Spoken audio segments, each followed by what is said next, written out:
One Piece chapter 1140. It is titled Scopper Gaban, and I mentioned in my last breakdown talking about the cover page that there were two people that were kidnapped. They had horns, silhouettes. A lot of people, at least Oda, probably wanted us to think that it was Speed and Yamato. However, in this chapter, it's revealed that those two are Page 1 and Ulti. And Ulti, she is chained up on a dartboard, and it appears that she is blooded. I'm not entirely sure why Who's Who particularly targeted them. Maybe it's because Ulti, she always has a crude mouth and just a very nasty personality, so maybe Who's Who had some beef for her. But from my recollection, the only one that Who's Who actually had beef with was Queen, and that's because he wanted to be an all-star. And I guess you could argue Drake as well, but that was because he was a snake who was a part of Sword working for the world government. But with that out of the way, let's get into chapter 1140's breakdown. In the last chapter, Luffy's group, they were led by Gaban, and they found Loki's key. However, Loki grabbed the key and stated, "If you want it, take it from me," and egging Luffy on. In this chapter, Luffy, he's the type of person that falls for provocations like this, which made Zoro remember how Colin stated that his father was a pirate and he didn't even lose to the mighty Elbaph warriors. And I'd bet if they knew this old man and that it was Gaban, that he was a part of the Roger Pirates, that they probably wouldn't be messing with him like this and treat him differently. Since Luffy, he started to underestimate Gaban, he then coded the key in Haki. Now I'm not entirely sure if this is Conquerors or not, but he did code it in Haki and smashed Luffy into the ground with it. By the way, Luffy, he is in base for a majority of the fight, and I do want to go on a little bit of a base Luffy rant. I've probably made videos about this, but I'll include it here. I think that people glaze Luffy in base a little bit too much. I think he is definitely strong in base, and there aren't many people that are beating him, especially if he's using all three types of Haki and then using their advanced versions. But there's still a reason why gears are used, especially gear 4th and gear 5th. Fighting against Kaido, Kaido fought down to Luffy's level, which is why base Luffy looks a lot stronger. And the same with Kizaru, he fought down to Luffy's level. Because if you think back to Marco at Marineford, and I'm not saying that they're 1-to-1 of course, but Marco's definitely strong, and if Kizaru wanted to, he could have defeated Marco way earlier during Marineford. Now obviously compared to Marco, Luffy, he has a lot more up his sleeve, but my point still stands. There is a reason why gear 5th exists, and in the fights against both Kizaru and Kaido, it's a reason why Luffy was forced to use that form. Circling back to the chapter, the back and forth between the two is comedy, and this is what we like about One Piece fights. They can be serious, but the comedic aspect is also a joy to read, because Gaban, he says that Luffy, he sure do be talking a lot, and then proceeds to stick the key in his mouth, stretching his head. And I don't know why, to me Luffy looks like a refrigerator. Like I said, it's probably the most random thing I could come up with, but that's the first thing that I thought of when I saw him like this. The comedy is over because shit got serious, because Gaban, he brought out his iconic axes and he unleashed a named attack called the Yasotakaru and gets ready to attack Luffy. And this is where Zoro tells Luffy to look out, similar to what Big Mom did when Zoro was about to attack Kaido on top of Onigashima. And Gaban sends the attack where Luffy dodged, and it appears that Zoro blocked the attack. It cut part of the castle, and something that I think I overlooked in my initial review was how insane this attack was, because looking at it, it looks like Gaban just cut off part of a normal castle,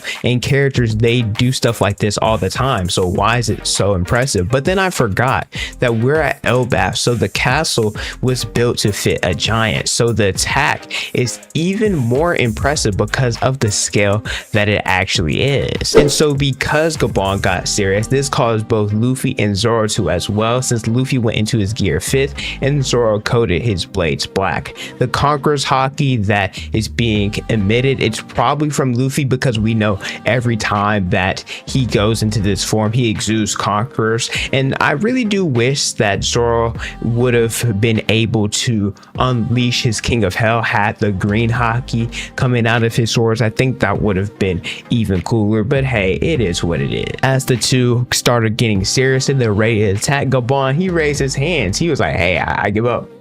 I give up. I ain't want no smoke. It appears that the two of them, that they passed his test. And the crazy thing is, this was Gaban just fooling around. So I hope we get to see him fight someone and take things seriously later in the arc. But the Straw Hats, they got the key, and Gaban states that if Elbaph is still safe by the time that you decide to leave, come find me. And hearing this statement, it makes me wonder whether or not Gaban is actually going to join the fight or not. But if you guys have made it this far into the video and you're enjoying the content, let me know by leaving a like, subscribing to the channel, and hitting the notification bell so you guys never miss out on a new video. I pump out different One Piece content almost each and every day. The scene shifts to the Holy Knights, and Gunko and Shamrock, they land around the school area, and Gunko, she is getting ready to summon the Holy Knights. She used the word them, implying more than one, which is different than what we originally thought, because we thought that they were only going to summon one additional Holy Knight. This is also the first time we've seen someone showing how to summon an individual besides Brook, because that's a special case and is a little bit different. But the two Holy Knights that are being summoned, they're under the assumption that they're still at Mary Jawab, because, well, they hadn't even realized that they had been summoned to Elbaph yet. One of the Holy Knights' name is Saint Summers from the House of Shepherd, and the other one is Saint Killingham from the House of Rimoshifu. Like I said, they were prepping in their underwear, like sharpening their blades, getting their weapons, and Summers is like, hey, Gunko, Shamrock, what the hell are you guys doing in my manor? I thought that we were supposed to head to Elbaph. And so I like that the Holy Knights are getting comedy and, like, I guess a human personality, because it's pretty funny to see, but at the same time we know the type of monster that they are, so I don't want Oda to give them too much personality because I'll end up liking them. Shamrock asked a really intriguing question: why are there two Holy Knights here? Because, like I said, Shamrock, he originally only wanted one, but this is because Shamrock, he is supposed to go to Mary Jawa,